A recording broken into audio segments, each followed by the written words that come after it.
Hello बच्चों, let's read the question. The path of a projectile is option 1 circular, option 2 parabolic, option 3 linear and option 4 hyperbolic. Now the key concept for this question is equation of trajectory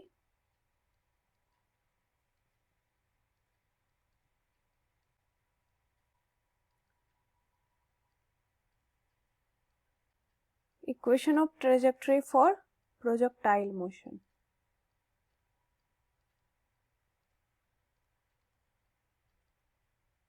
Now एक basic diagram हम देखते हैं projectile motion का.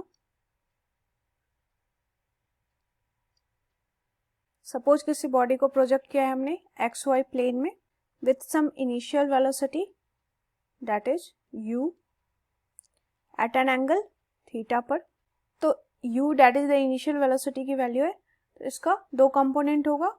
अगर हम इस plane में vector resolve करेंगे तो एक हो जाएगा आपका horizontal component that is ux, ये हो जाएगा u cos थीटा, और एक vertical component that is uy that equal to u sin theta.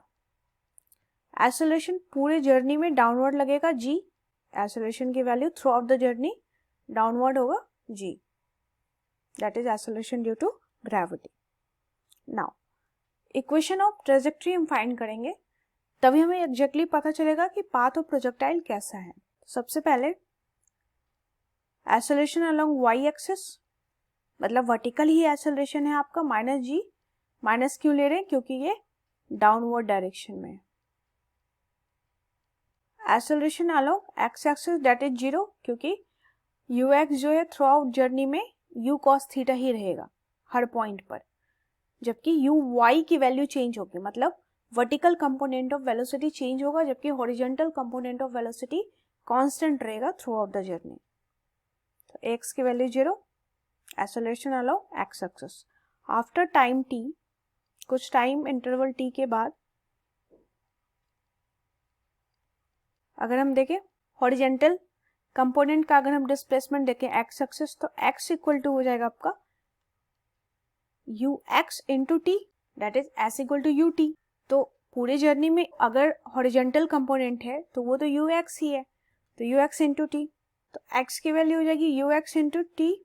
तो यहाँ से हम लिख सकते हैं t की वैल्यू फाइंड आउट, देख सकते हैं हम यहाँ पे t की वैल्यू हो जाएगी x upon velocity along x axis that is ux. x तो ठीक है, ux की value that is horizontal component of velocity हम रख सकते हैं u cos थीटा. तो इक्वेशन 1 ले लेते हैं हम ये. अब हम देखेंगे टाइम इंटरवल t के बाद वर्टिकल डिस्प्लेसमेंट कितना हुआ है. तो y वर्टिकल डिस्प्लेसमेंट ले लेते हैं y s equal to ut, तो uy into T plus half A T square A Y into T square. यहाँ पर एक्सेलरेशन भी है, जबकि x के अलोंग एक्सेलरेशन नहीं था. वेलोसिटी का कंपोनेंट अलोंग वर्टिकल डायरेक्शन में that is u sin theta into T. Acceleration की वैल्यू माइनस जी, तो ये हो जाएगा half into minus G into T square. Substitute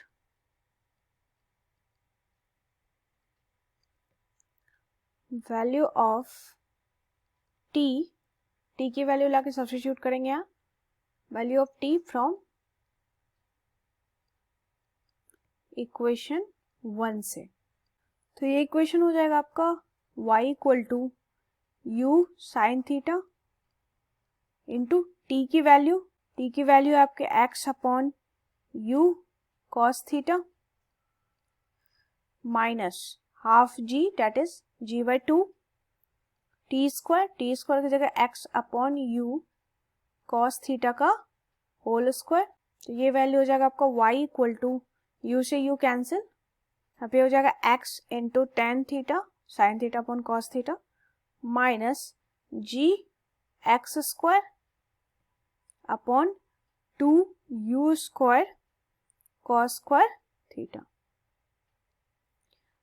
तो ये जो इक्वेशन है यहाँ पे हम देख सकते हैं y एंड x के बीच का रिलेशन दैट इज स्क्वायर का रिलेशन है. y equal to G X square है, तो एक्स स्क्वायर का रिलेशन है, that is the equation of ये क्वाड्रेटिक इक्वेशन भी आप बोल सकते हो। क्वाड्रेटिक इक्वेशन एक पैराबोलिक इक्वेशन है,